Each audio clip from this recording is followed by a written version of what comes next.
All right, and joining me today is Sean King, who fights Tony Toro at Fury FC 111. That fight is on November 9th. So, Sean, I want to start here. Just 22 years old. You're getting a big fight, not just on Fury, because I know you fought for them before, but like the big main card on Fury in a pretty big event of that. Does this all feel kind of fast to you, being how quickly you've risen to the top? Definitely happened pretty quick. 3 years ago, I actually had my amateur debut about a week ago. So, in 3 years, to look at the run that I'm going on, I'm doing pretty well. But I mean, I don't look at it as more pressure added. It's just this is all that I wanted, ever since I started. So it feels right. It feels right. So talk to me about that start too, because like you said, only 3 years ago that you took your amateur debut. Was the goal always, professional MMA, make a living out of this? Was that the goal from the get-go? Yeah, it's definitely the goal. It was the goal, and it still is the goal, and it's going well so far. So I'm gonna keep doing my thing and taking it one fight at a time, and we'll keep making it to the top. And so sort of what inspired you to make that switch? Because obviously I know you come from a wrestling background, have done some pretty high level wrestling in the past, but well, when did it sort of spark in you that, this is the switch you wanted to make and this is where you wanted to wind up?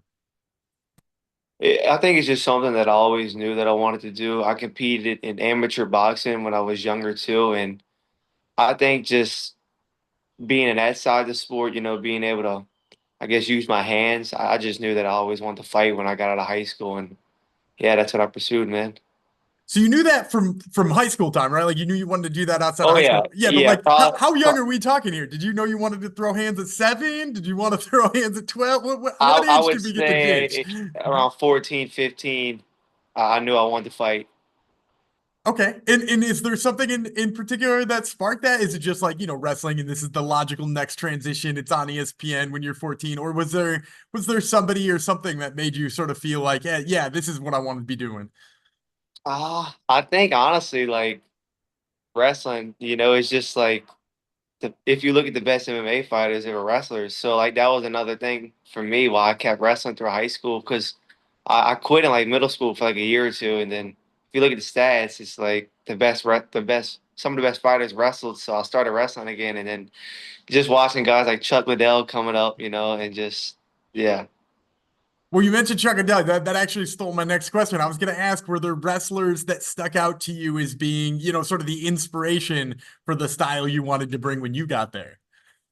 I wasn't saying I was like it was more like guys like Chuck Liddell. Obviously, Conor McGregor is a big inspiration. But I just remember being young and my dad watching like Chuck Liddell, the Iceman. Me and my sister would watch on TV, and I think that's when I had first like kind of interest of it.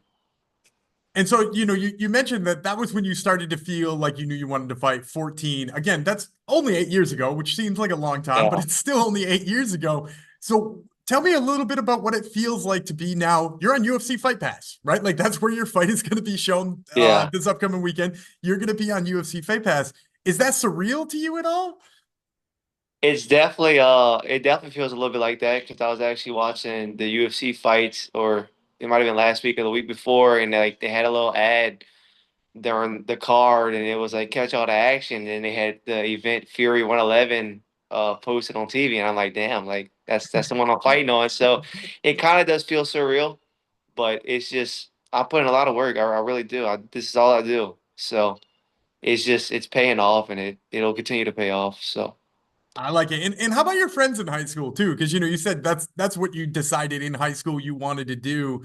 Did they kind of laugh at the idea? Did they think it was cool as hell that you were going to a gym and getting ready to do such things? Like where did they fall on that? They definitely thought it was cool as hell. Like I said, I was competing in boxing too, and like throughout high school and a little bit of middle school. So like they knew like I was already doing this. So that they already knew like, yo, Sean can do something with this. They already seen it, and they all supported me, and I think that's what a lot of people, once they see me, they know I can do it, and that's what you're about to see here next week. So And we're going to talk about that fight in a second too. But I did want to first ask you about being a fighter from Louisiana, because I know you fought for Bayou FC, Tim Crater's organization down there yep, in Louisiana. I know you're a Louisiana guy anyway. Obviously, there's a huge wealth of fighters who have come from Louisiana, from DC to, Dustin Poirier to, even common people now like Kurt Hollabaugh, Carly Right, Judici. Like, right. what is it sort of like to be maybe the next step in that evolution? The next step is just to keep doing my thing. To be like even in the talks about this is I know I could do it. You know, people are already talking about like, yo, you could be the next big thing out of Louisiana, and we really don't have that many guys. DC claims us, but I never seen his ass back out here. But I hope to win a belt and bring it back out here one day. But to definitely do it for Louisiana would be cool. So. And obviously, that next step too is Tony Toro. So, not only are you getting a spot on this Fury FC 111 card, not only is it on the main card, but it's against, sort of a wily veteran, sort of a guy who's pretty heavily touted here. He's 5-2, got a little bit more pro experience than you. So when they called you up and they said, "Hey, we got a match for you, and this is what we want you to fight," what were some of your first thoughts on Tony Toro?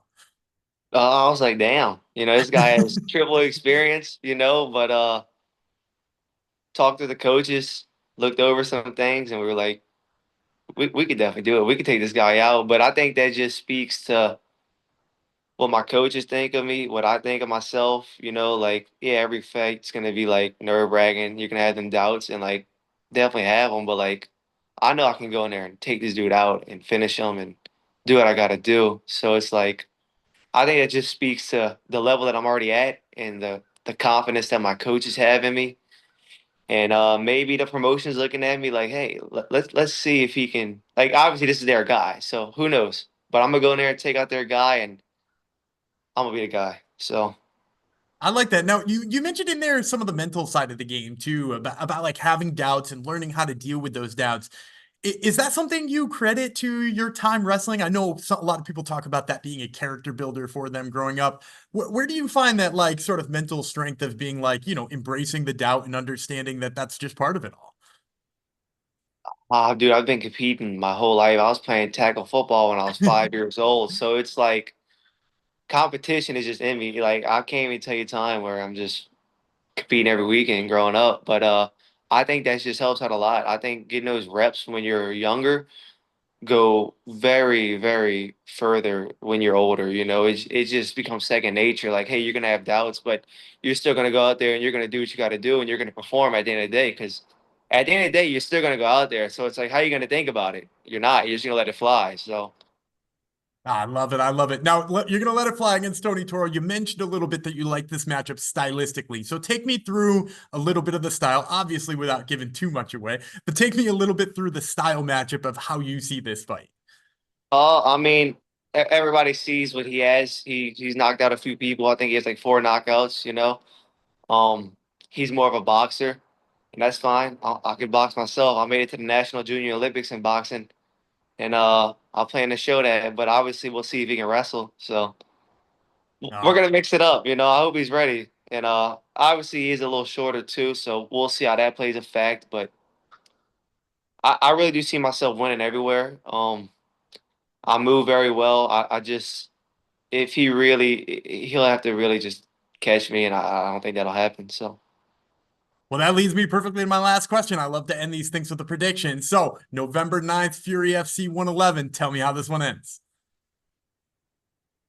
He's gonna get overzealous. He's gonna try to come in and rush, and I'm gonna snipe him. I'm gonna place a shot. I'm gonna get on top of him. I'm gonna just punch away until the ref pulls me off, and now I'll just beat somebody 3 times experience. I'll be 3-0, and we'll be pushing for the next one.